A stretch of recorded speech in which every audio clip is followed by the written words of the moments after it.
J'ai choisi de rester un peu dans l'ombre pendant des années.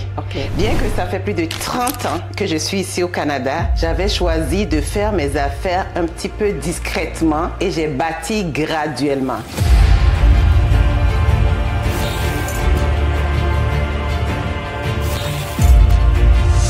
J'ai acheté il y a plus de 30 ans, je me souviens, un 4 logis. À l'époque, je l'avais acheté autour des 300 000. Ça a pris de la valeur, ça a doublé de prix et j'ai pu aller chercher une grosse équité sur cette propriété. Donc, je vais vous montrer une de mes propriétés, donc j'ai choisi une qui est plus proche de moi. Ton empire immobilier est valorisé à combien aujourd'hui, en 2025? Hey, tu veux que je parle de chiffres, toi? Avec l'EMFI, envoyer de l'argent depuis le Royaume-Uni, les États-Unis, le Canada et l'Europe en quelques clics, sans frais. Rejoignez des millions d'utilisateurs qui envoient au meilleur taux. Tout ça depuis votre smartphone. L'EMFI, l'argent n'a pas de frontières. Téléchargez l'application dès maintenant. Alors Regina, je suis très contente d'être ici avec toi aujourd'hui. Enfin, on se retrouve pour cette entrevue. Moi aussi, c'est un grand plaisir et c'est un moment que j'attendais depuis fort longtemps. Je dis souvent aux gens, tu fais partie des 3% qui ont des résultats extraordinaires au Canada et peut-être même dans le monde parce que tes accomplissements parlent pour toi. Moi, je les connais un peu. Certainement, ceux qui vont te découvrir aujourd'hui ne les connaissent pas. Est-ce que tu peux te présenter en quelques mots, dire qui est-ce que tu es, qu'est-ce que tu fais? Bon, mais merci de l'opportunité, vraiment. Je sais que effectivement beaucoup de gens ne me connaissent pas parce que j'ai choisi de rester un peu dans l'ombre pendant des années. Bien que ça fait plus de 30 ans que je suis ici au Canada, j'avais choisi de faire mes affaires un petit peu discrètement parce qu'on dit souvent, quand tu veux réussir, sois discrète. Donc, pendant des années, ça a été ma philosophie. Donc, je faisais des choses, personne n'était au courant de qu'est-ce que je faisais et j'ai bâti graduellement. Qui suis-je? Tu me poses la question. Je suis Regina Ba, pour ceux qui ne me connaissent pas. Le titre dont je suis le plus fière, c'est d'être maman.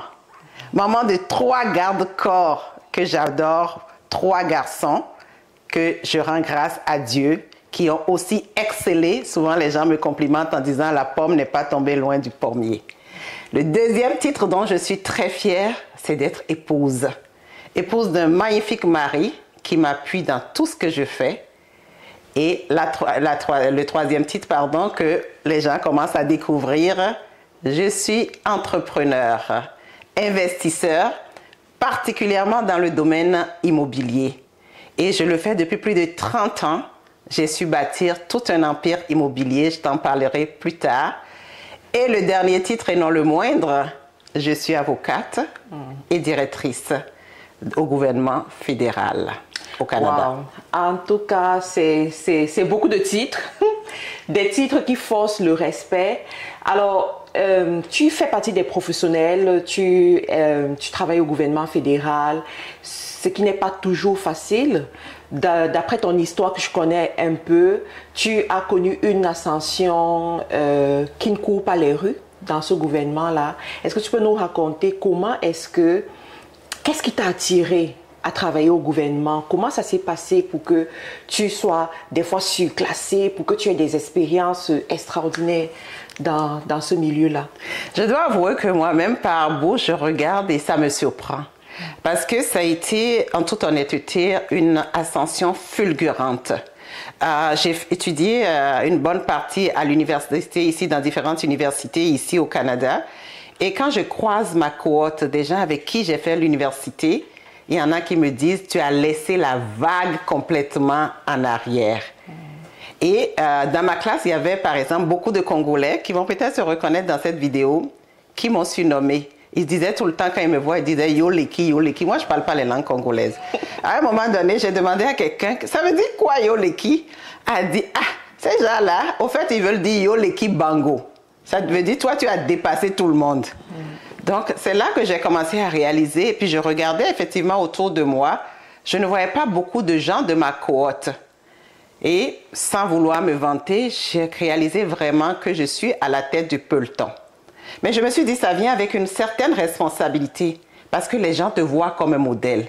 Donc, je me suis dit, tu dois continuer à être ce modèle-là pour inspirer d'autres personnes. Je l'ai pris personnellement comme une mission de vie. Et donc, j'ai continué à exceller dans ce que je sais faire et j'ai déployé en plus mes ailes pour être un modèle pour d'autres personnes. Donc, comment est-ce que j'ai fait mon ascension fulgurante? Tout d'abord, parce que j'ai changé mon langage. Pour moi, le mot impossible n'existe pas dans mon dictionnaire. Moi, dis-moi, tu ne peux pas et tu viens de m'envoyer, je vais le faire. Tu me dis, saute plus haut, tu ne peux pas, je vais sauter plus haut. Je suis comme une balle de tennis. Tu jettes à terre pensant que tu vas me mettre à terre, je rebondis et je dépasse le plafond. Donc, j'ai cette détermination à moi. C'est ça qui a fait que j'évolue et je ne regarde pas qu'en dire un ton. Moi, je fonce parce que j'ai un objectif en tête.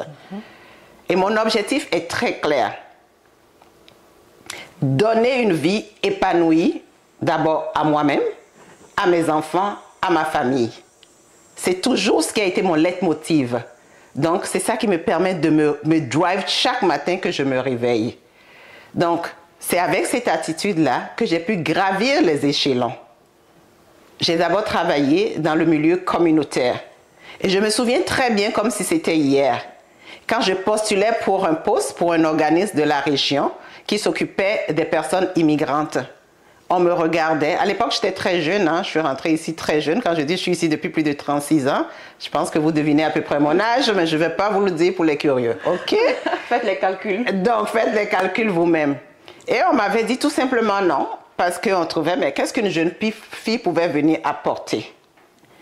Ils ont recruté une autre personne. Ça n'a pas marché. Au bout de quelques mois, je vois que le poste était réaffiché. Moi, je suis persévérante. J'ai réappliqué. Après 3 fois, ils se sont dit, ben, elle persévère, on va l'essayer. Dans la région ici, on va vous le dire. J'ai relevé cette organisation-là. Ceux qui savent de quoi je parle, qui me connaissent, vont pouvoir le dire, même peut-être dans les commentaires le témoigner. Une organisation solide qui a aujourd'hui plus de 35 ans, qui existe toujours. Donc, c'est la ténacité qui m'a amenée à être là, à être la directrice générale de cette organisation pendant plusieurs années. Ça, c'est un exemple parmi tant d'autres. Quand je prends un exemple du gouvernement fédéral, comment est-ce que j'ai fait mon ascension? Toujours avec la même détermination. J'étais tout d'abord dans le domaine des ressources humaines où j'ai gravi les échelons du plus bas niveau jusqu'au niveau cadre exécutif. J'ai été directrice des ressources humaines pour plusieurs ministères. Et comme si ce n'était pas assez, je me suis dit, je vais me lancer un autre défi. Et je ne le cache pas, au moment où j'ai pensé à ce défi, j'avais mon plus jeune garçon qui, je voyais, s'intéressait un peu au droit. Et je me suis dit, pourquoi pas, toi qui veux être un modèle, sois un modèle pour les gens qui pensent qu'après un certain âge, on est fini.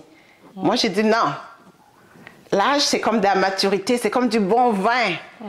Plus tu vieillis, mais plus que le goût est bon, plus que tu as quelque chose à donner. Donc, après plus de 45 ans d'âge, j'ai décidé de retourner à l'université. En même temps que mes propres enfants, parce que j'avais en tête, je me suis dit, mon plus jeune va terminer en droit, je vais terminer en droit, on aura un beau cabinet qu'on va appeler les mètres carrés.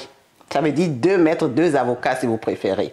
Wow. Donc, c'était mon ambition. À l'université, les gens m'appelaient, la personne âgée à l'université et tout. Moi, je ne me les regardais pas. Je sais qu'est-ce qui me motive et pourquoi je suis là. Aujourd'hui, je dis avec fierté, mon fils est aussi mon collègue. Nous deux, nous sommes avocats. Et ces personnes-là qui m'appelaient maman, personne âgée à l'université, il y en a d'autres que j'ai recrutées. Donc, moi, je savais où je m'en vais. Je m'arrête ici pour parler à quelqu'un qui pense que parce qu'on a un certain âge, qu'on est fini, que nos rêves, on ne peut plus les avoir. Non. Si tu es capable de dormir, tu es capable de rêver. Si tu es capable de voir des objectifs forts, tu es capable de les atteindre.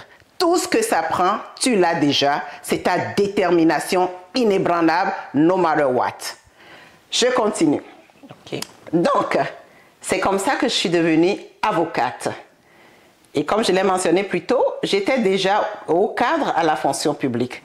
Quand je suis devenue avocate, déjà comme stagiaire, okay, j'ai commencé comme stagiaire au bas de l'échelle. Encore une fois, j'ai un petit mot à quelqu'un à dire. Des fois, il ne faut pas hésiter à reculer pour mieux sauter. J'ai fait ce recul-là. Mon salaire était presque rien, mais j'ai accepté. Parce que je sais, I know exactly where I was going. Je sais exactement où je m'en allais. Donc, pendant que j'étais stagiaire, je faisais bien mon travail. Tout était impeccable. Là, les gens ont réalisé, dit non, celle-là, là, elle n'est pas juste une stagiaire, là. Donc, ma directrice à l'époque a pris le temps de regarder mon CV. Elle m'a regardé, elle a dit, mais tu as plus d'expérience que moi. Moi, je faisais low profile, elle me sort ça.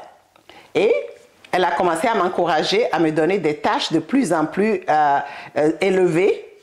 Et à un moment donné, j'ai eu un appel en me disant, on a besoin de toi pour un poste en gestion. Je n'avais même pas encore fait, j'étais à mes débuts comme avocate. J'ai été recrutée comme ça pour d'abord faire une affectation temporaire. Et par après, je réalisais que je faisais le travail. Et là, je me dis, why not? Pourquoi pas? Donc, on a ouvert un concours qui était à plusieurs niveaux, plus haut que le niveau que j'étais. Ce concours-là. Oui, ce concours-là, vraiment. Et j'ai pris tous les moyens. Je ne vous cache pas, j'ai pris un coach pour m'accompagner là-dedans. Parce que je n'avais jamais postulé à ce niveau-là. C'est un poste d'avocate générale et de directrice. Là, j'ai pris un coach qui m'a encadré. Je prends encore quelques secondes ici pour dire, on a toujours besoin d'un mentor, peu importe à quel niveau on se trouve. Et moi, je crois beaucoup au mentorat. Donc, j'ai été chercher ce mentor qui a revu avec moi tout jusqu'à l'entrevue. Je l'ai eu le poste. Et je suis dans ce poste d'avocate générale et directrice depuis lors. Wow! Félicitations. Merci beaucoup. Donc, c'est ma détermination, Mad-Karine, si je dois te répondre, qui m'amène où je suis. L'échec n'est pas dans mon jargon. Peu importe ce qui arrive, pour moi, c'est une expérience. Et je suis plus avancée dans cette expérience que quelqu'un qui n'a rien essayé. Donc, c'est ça qui me détermine. Mais j'ai une question que certainement les gens qui regardent cette vidéo vont penser à cette question aussi. Dans un milieu extrêmement concurrentiel où on peut souvent avoir du racisme dissimulé, comment est-ce que tu réussis à t'imposer? Très bonne question. Tu t'imposes dans un milieu de travail, tout d'abord par ta compétence. Okay. Tu fais la différence. Souvent, en passant, je coach moi-même des gens qui sont à la recherche d'emploi. Et une des choses que je leur dis, c'est qu'est-ce que tu amènes sur la table à l'employeur qui fait toute la différence? Qu'est-ce qui te différencie des autres candidats? Donc, je garde ça en tête dans tout ce que je fais. C'est l'excellence et rien que l'excellence. C'est ça le secret. Oui, il y a les racismes dissimulés, il y a tout ça. Mais il faut se faire connaître par son expérience. Ton travail bien fait au point de se rendre indispensable. Super. Très bien. En tout cas, merci beaucoup. Je pense qu'on a tiré pas mal de clés ici. Je voudrais qu'on revienne sur le côté famille parce que une femme qui se déploie à ce niveau vient certainement de quelque part. Dans nos conversations, tu parles beaucoup de tes parents qui t'ont donné une certaine éducation, qui te forge jusqu'à aujourd'hui. Toi aussi, tu es épouse, tu es mère. Est-ce que tu veux revenir sur le milieu familial dans lequel tu as grandi? Est-ce que tu penses que ce milieu familial a contribué à façonner la personne que tu es devenue aujourd'hui? Définitivement. Définitivement. Et je profite d'ailleurs pour rendre hommage à mes parents qui m'ont donné l'éducation que j'ai aujourd'hui. Mes deux parents étaient des enseignants. Et ce fut à un moment donné, il y avait, pour ceux qui viennent du même pays que moi, ce qu'on appelait les années blanches. Il y a plus de 30 ans passés, où les écoles étaient tout simplement fermées parce que les enseignants, malheureusement, ne recevaient pas régulièrement leur salaire. Donc, mes deux parents étant enseignants, se retrouvent du jour au lendemain avec tous leurs enfants à la maison, ne pouvaient pas aller à l'école. Donc, ils ont pris une décision qui ont changé le tournant de notre vie. Ils ont vendu tout ce qu'ils avaient. Et je le dis avec beaucoup d'émotion. Ils ont vendu tout ce qu'ils avaient jusqu'à la voiture familiale. Je me souviens encore comme si c'était hier de cette Peugeot de papa et maman bleus. Ils ont tout vendu, terrain, maison et tout. Pourquoi? Pour nous donner la chance d'aller à l'étranger pour étudier, tout simplement parce que les écoles étaient fermées. J'étais très jeune, moi-même à l'époque. J'ai dû aller faire mes preuves dans un autre pays voisin, en Afrique, très jeune, mineur, seul, pour faire mes preuves. Quand je suis revenue avec mon bac en poche, pensant que j'allais pouvoir aller à l'université, je commence l'université. Quelques mois après, les grèves commencent encore, les écoles se refermaient encore. Et c'est là que les parents ont pris la décision de dire non. À l'époque, ils disaient, la petite, la petite a démontré tout, on va l'envoyer étudier. Donc, c'est comme ça que je me suis retrouvée au Canada pour étudier. Donc, encore une fois, hommage à mes parents qui ont tout donné parce qu'ils croyaient en l'éducation. Et mes parents, pour ceux qui les connaissent, et puis je peux aussi en parler, bien qu'ils étaient des enseignants, ils ne comptaient pas sur un seul revenu. Okay. Beaucoup de gens connaissaient maman, plus comme même commerçante. Elle avait des restaurants, elle avait des commerces, elle avait tout. Et ceci me fait dire que dans la vie, ne compte jamais sur le chiffre 1. Le chiffre 1, en passant, je dis souvent, c'est même mon ennemi. Pourquoi? Je ne compte jamais sur un revenu. Je ne compte jamais sur un client. Je ne compte jamais sur un fournisseur. Donc, ça, je l'ai reçu de mes parents. Donc, c'est ces valeurs familiales aujourd'hui sont les piliers de tout ce que je fais. Et à mon tour, j'essaye de les transmettre aussi à mes enfants. Mes 3 garçons, oui, sont jeunes, beaux, sont salariés, mais il n'y a aucun d'eux qui a un seul revenu. Wow. Quelles sont justement les valeurs ou alors les principes de vie que tu enseignes à tes enfants? Je me rappelle, une fois tu as dit, l'une des choses que tu dis à tes enfants, c'est la vie est une école où tu ne voudrais pas qu'ils graduent. Tu as des mots pour le dire. Oui. Voilà, donc est-ce que tu peux nous ressortir quelques principes comme ça que tu leur donnes et qui les aident à avancer? Exactement. Donc ce que je dis souvent, je dis la vie est une université que je ne voudrais jamais graduer. Je ne veux pas être diplômée d'université. Pourquoi? C'est une façon de dire la vie a toujours quelque chose à m'apprendre. J'ai toujours quelque chose à apprendre et chaque jour, je veux être meilleure que la journée d'avant.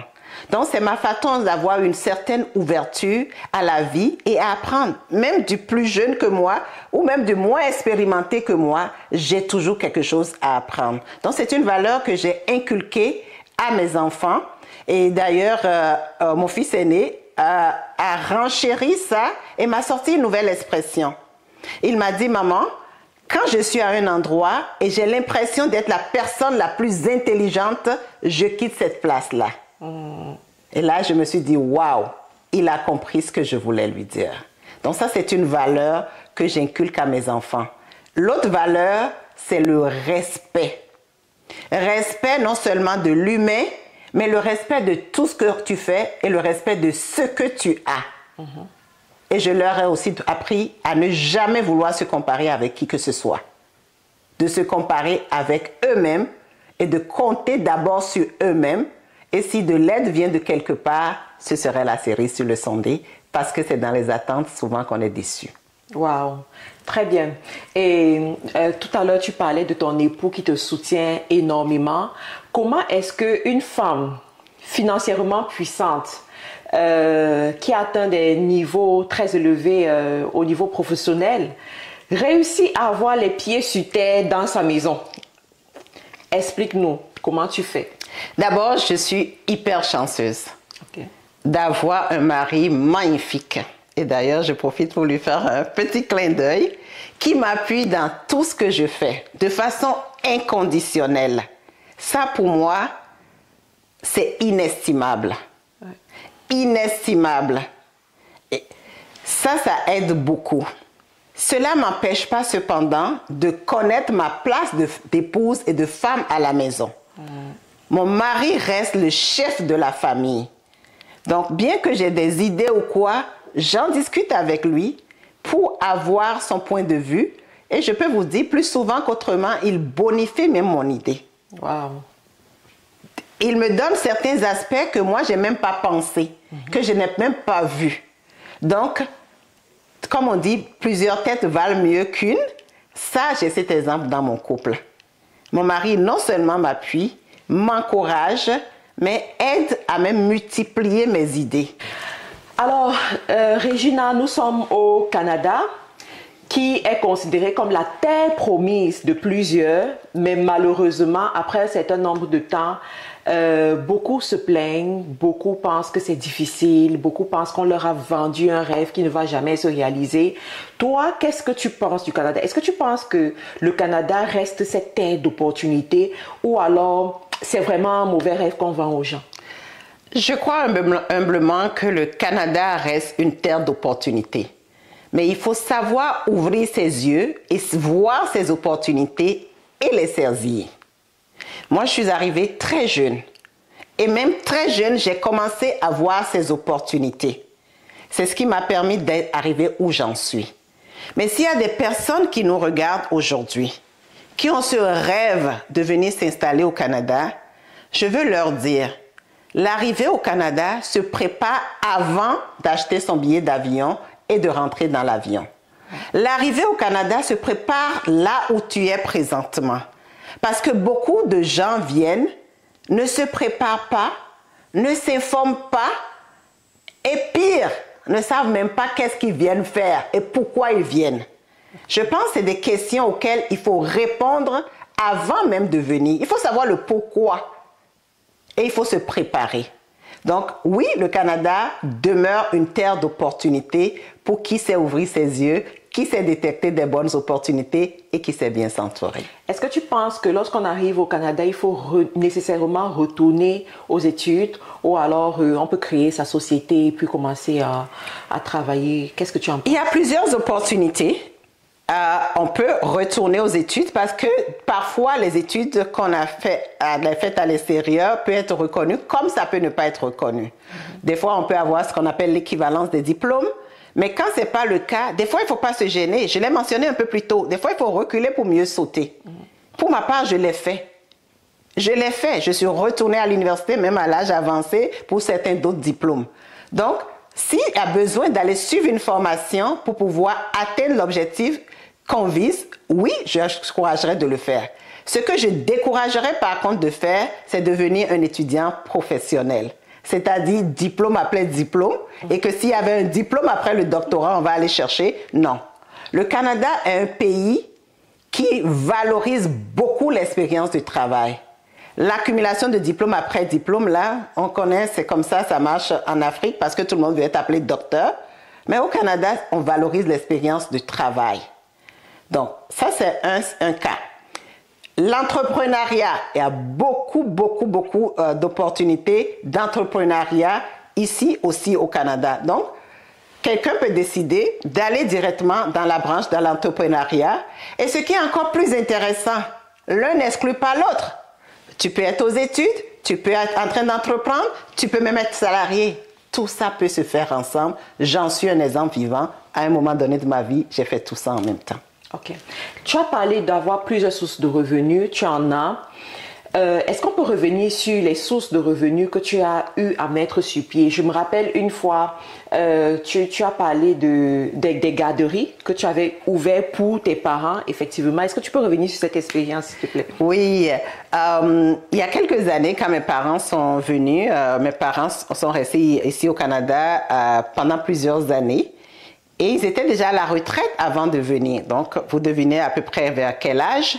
Mais je ne voulais pas qu'ils s'ennuient. Parce que rendu à un certain âge, l'inactivité aussi rend malade.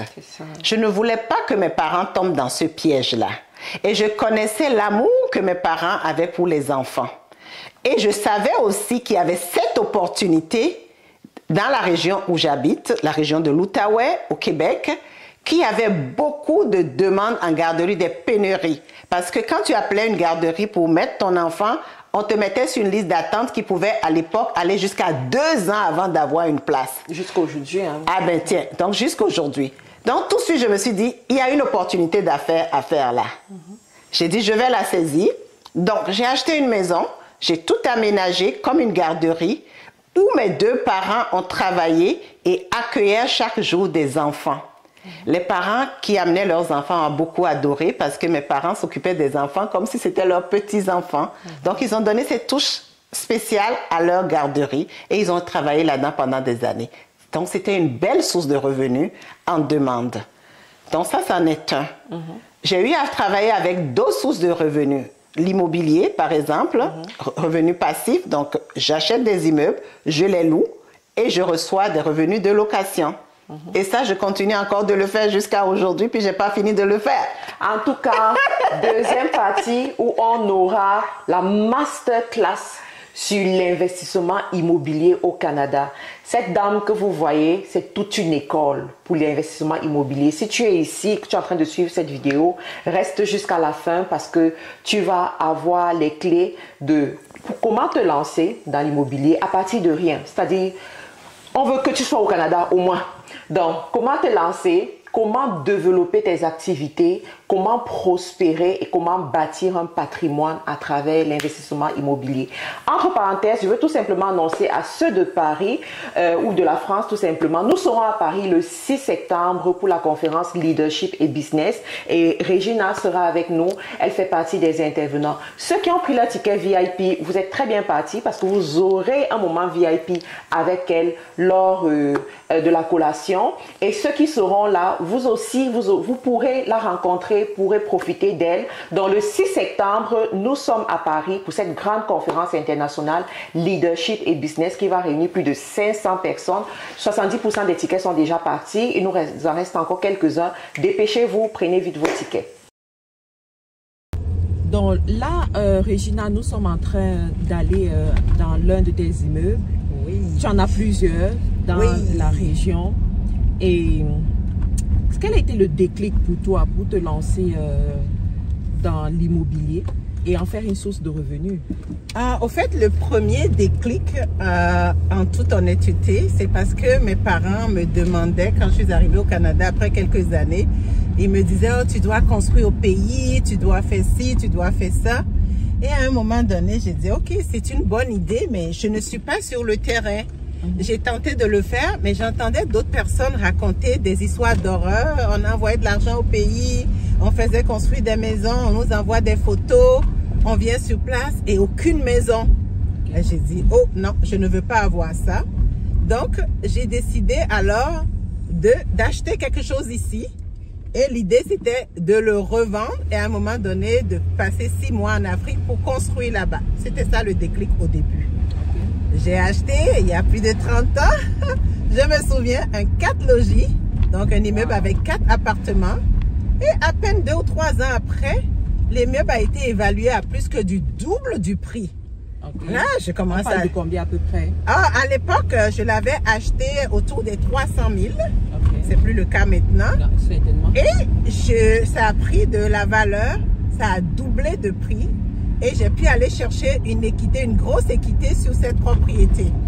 Avec cette équité, j'ai remboursé mes dettes personnelles, y compris mon hypothèque de ma résidence personnelle, mon prêt de voiture et tout ça.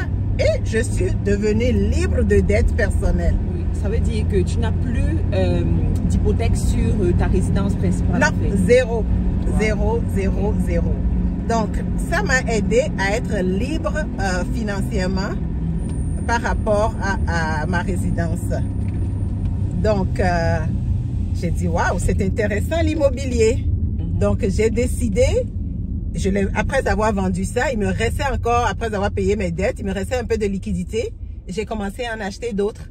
Et comme je vous ai dit, je suis une femme, j'aime avoir des objectifs. Je me suis dit, à chaque 2 ans, je dois acheter un nouvel immeuble. Mais croyez-moi, c'est rendu à chaque année. Et même chaque année, j'en achetais plusieurs. Parce que je me suis formée, je me suis informée, je me suis entourée de personnes et je commençais à comprendre comment ça marche. Donc, c'est comme ça que j'ai bâti tranquillement mon empire immobilier. Ton empire immobilier est valorisé à combien aujourd'hui, en 2025? Hey, tu veux que je parle de chiffres, toi là? Hey, je sais que Marie-Karine n'a pas peur des chiffres. Nous, on aime les chiffres. Mais je veux, sans vouloir dévoiler au complet, on parle en dizaines de millions. Waouh! C'est ce que je peux donner comme indice. Bon, elle est très modeste. Je vous assure, elle est très modeste. Mais vous pouvez comprendre que ici on parle des chiffres très importants. Mais moi j'ai une question que je veux te poser. Comment est-ce que tu fais pour acheter chaque année? À chaque année, tu achètes un nouveau bien? Oui, quand j'ai acheté le premier bien, j'ai une expression que ceux que j'accompagne en investissement immobilier connaissent. Je dis, l'immeuble doit faire des bébés.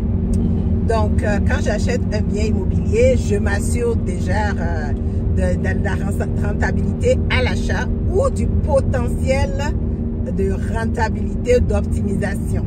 Donc, ça, c'est une clé. Une fois que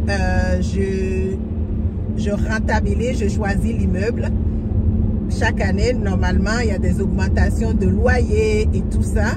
Ça aide. L'immeuble aussi prend de la valeur. Donc, je vais chercher l'équité qui assure cette propriété. Je ne laisse jamais l'argent dormir. Est-ce que tu cherches l'équité après 1 an?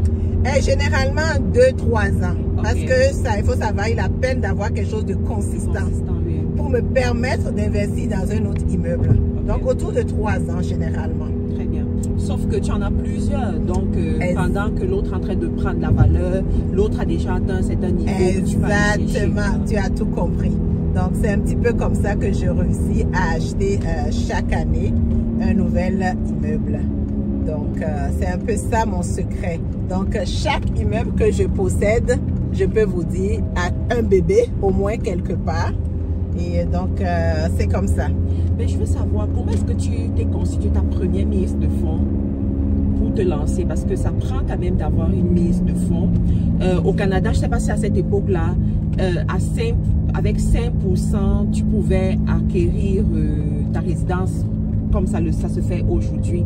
Mais après avoir acquéri ta première résidence principale, lorsque tu dois acquérir un autre bien que tu vas mettre en location, par exemple, je crois que le taux augmente en fait.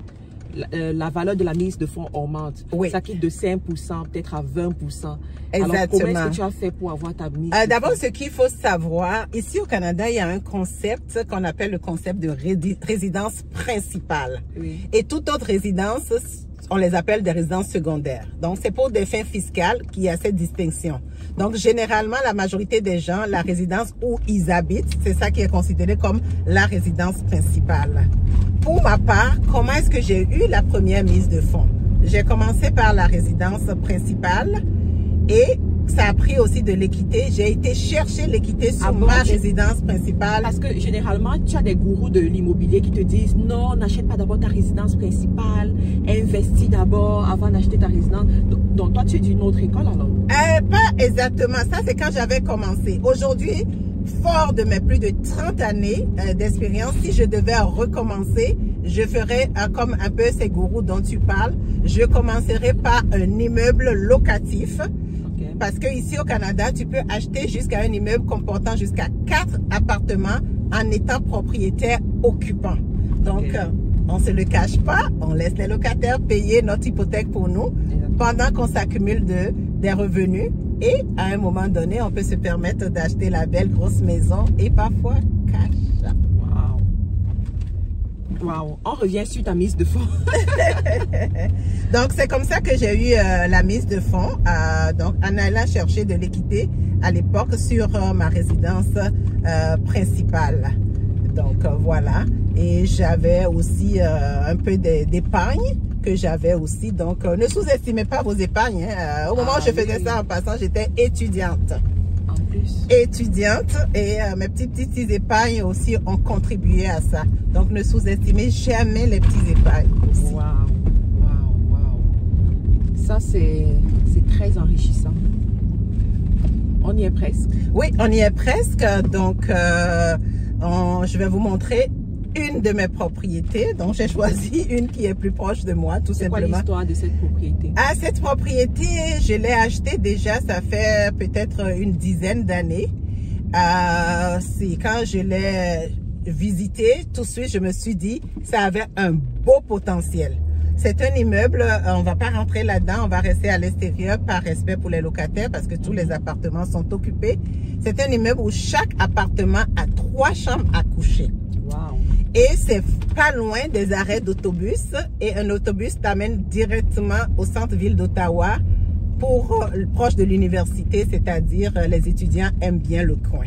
Donc tout de suite, qu'est-ce que vous pensez que j'ai fait? Moi, je le loue plus à des étudiants. Donc je les loue chambre par chambre. Oh! Voilà. Donc c'est la petite histoire de cet immeuble. Et on le voit, c'est l'immeuble gris ici qu'on voit sur le côté et avec l'immeuble gris ici. Okay. Donc ça c'est une de mes propriétés. Je suis en train de stationner, donc c'est l'immeuble ici. Okay. Donc voilà son histoire, sa petite histoire. Super, on va descendre. Parfait, on descend. Dans cet immeuble, tu n'as que des étudiants en fait. Oui, c'est un immeuble où il y a 3 appartements, communément aussi appelés triplex. Oui. Et c'est des appartements de 3 chambres à coucher. D'accord. Donc ma stratégie principalement pour cet immeuble, c'était de le louer à des étudiants. Parce qu'il y a une proximité, il y a un autobus, un transport en commun qui va directement vers l'université d'Ottawa. Donc ça intéresse beaucoup les étudiants. Donc je les loue comme ça. Les étudiants sont meublés? Non, je ne les loue même pas meublés, rien d'inclus. Moi, il n'y a aucune charge qui vient à moi. Ok. Wow. Ouais. Mais est-ce que tu gères, tu gères tes biens toi-même ou bien tu les confies à une société de gestion? Au nombre que je suis rendue, je n'ai pas le choix. Il y a une bonne partie que je laisse à une société de gestion. Oui. Mais il y a quelques-uns que je gère moi-même parce que j'aime cette proximité. J'aime aussi savoir qu'est-ce qui se passe. Et ça me permet aussi d'impliquer les enfants là-dedans. Donc, j'implique aussi les enfants. Je forme mes enfants aussi au niveau de la gestion. Justement, ça me fait penser à une histoire. Je me rappelle une fois, on s'est appelé et tu me disais... Écoute, j'ai un immeuble qui a brûlé, qui a pris feu, donc je suis au four et au moulin et tout. Est-ce que tu peux revenir sur cette histoire? Oui, c'est un immeuble toujours dans la région ici, qui malheureusement avait pris feu suite à un locataire qui a laissé quelque chose sur un feu, malheureusement. Et le jour-là qu'on m'a appelé, moi j'étais au chevet d'un de mes enfants à l'hôpital. Oh là là. Mais je suis allée tout calmement parce que je suis bien assurée et tout. Les pompiers m'ont appelé, je suis allée sur les lieux, j'avais vu plein de voitures de pompiers, comme on voirait à la télé. Avec la télé aussi qui est venue filmer. Les flammes et tout ça. Et là, j'ai regardé cet immeuble qui brûlait. Ma première question, bien évidemment, est-ce qu'il y a eu des dégâts humains? On m'a dit non. Ça m'a rassurée tout de suite et j'ai regardé cet immeuble. J'ai dit, toi, tu vas revenir à neuf et tu vas faire des bébés. Tu as décidé de brûler, non? Donc, j'ai pris le bon côté de cela. Et aujourd'hui, je peux vous dire, cet immeuble-là a fait peau neuve. Wow! Félicitations. C'est aussi ça, avoir la résilience, avoir un caractère prêt pour supporter toutes les embûches qui peuvent venir et en faire quelque chose de bien. Exactement. Donc, cet exemple-là montre tout simplement que ce n'est pas toujours un fleuve tranquille. Exact. Oui, donc justement, parce qu'il y a également ça. Certainement, toutes les personnes qui écoutent se disent « Oui, je vais être comme elle, je veux investir dans l'immobilier, tout va bien se passer pour moi. » Alors que il y a souvent des épreuves. C'est ça. C'est ça. Ça, c'en est un exemple, par exemple, que je viens de vous donner. Mais c'est se préparer, être résilient. Toujours voir le bon côté dans tout ça. Donc, aujourd'hui, j'ai même déjà oublié que ça a pris feu parce que ça a été retapé à neuf et ça a pris encore plus de valeur. Il y a des gens qui m'offrent quasiment le double du prix pour l'acheter. Mais je veux le garder pour cette petite histoire, pour me rappeler que toi, tu as pris feu et tu as renaître de tes cendres, comme on dirait. Super. J'ai entendu les investisseurs immobiliers se plaindre des locataires, de la relation avec les locataires qui sont très, très, très difficiles. Comment est-ce que toi, tu fais pour trouver tes locataires et pour bien les manager? Mon secret, c'est je fais des vérifications comme il faut. Je préfère avoir même un appartement vide que d'aller avoir n'importe qui. Donc, je fais des vérifications, que ce soit les antécédents de location de cette personne. Donc, je parle aux anciens propriétaires, par exemple. Je vérifie le dossier au niveau des revenus.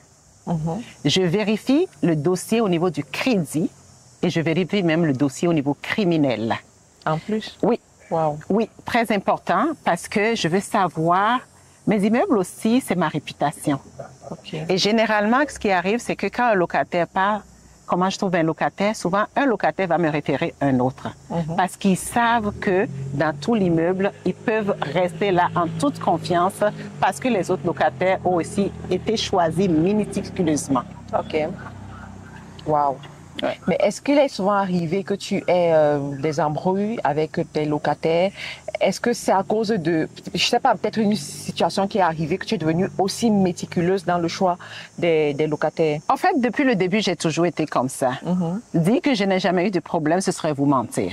En 30 années, c'est quand même beaucoup d'années, c'est beaucoup de locataires, surtout au nombre d'appartements que j'ai. Oui, il est arrivé quelques fois, mais très peu de fois. Okay. Très, très peu de fois. Je peux compter au bout de mes doigts combien de fois ça s'est passé. Donc ça fait partie du domaine qu'on a choisi. Malgré qu'on ait fait toutes les vérifications, il peut arriver qu'on ait 1 ou 2 cas de ce genre. Donc oui, j'en ai eu quelques exceptions de ce genre-là. Mais ça reste, encore une fois, une expérience. Chaque fois que ça arrive, j'en tire des leçons et je m'améliore pour le prochain choix. C'est quoi ton prochain niveau après avoir accompli tout ce que tu as accompli? Mon prochain niveau, j'ai fait un post la dernière fois sur Investimètre, mon réseau que j'utilise sur Facebook. Et sur Facebook. Et j'ai mentionné, j'ai dit, j'étais à une rencontre avec les légendes de l'immobilier, que je peux me permettre, si je peux nommer. Oui, bien sûr. Jacques Lépine, qui a écrit beaucoup de livres en investissement immobilier. J'étais invitée chez lui. Et mon article sur Facebook, c'était « Certains lisent leurs livres, mais moi, je m'assois à leur table. » Et souvent, on dit, quand tu te promènes avec plusieurs milliardaires, 5 milliardaires, tu seras le 6e milliardaire.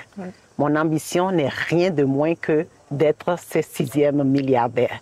Wow. Donc, en termes immobiliers, je sors des triplesses, des sixplesses. Je veux aller dans la cour des grands. Donc, c'est l'objectif sans logement.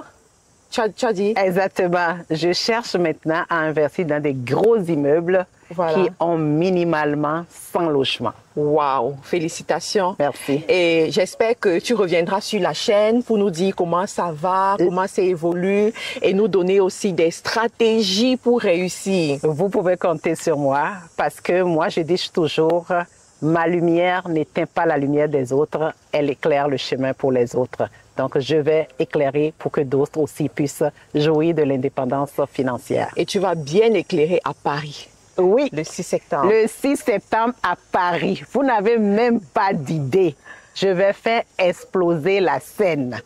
Si vous voulez savoir les secrets, ce qui m'amène à aborder tout le temps ce beau sourire, cette confiance, cette détermination, soyez là. Vous ne voulez pas la manquer. C'est une opportunité, une occasion unique. Si vous l'aurez manqué, mais le train serait passé.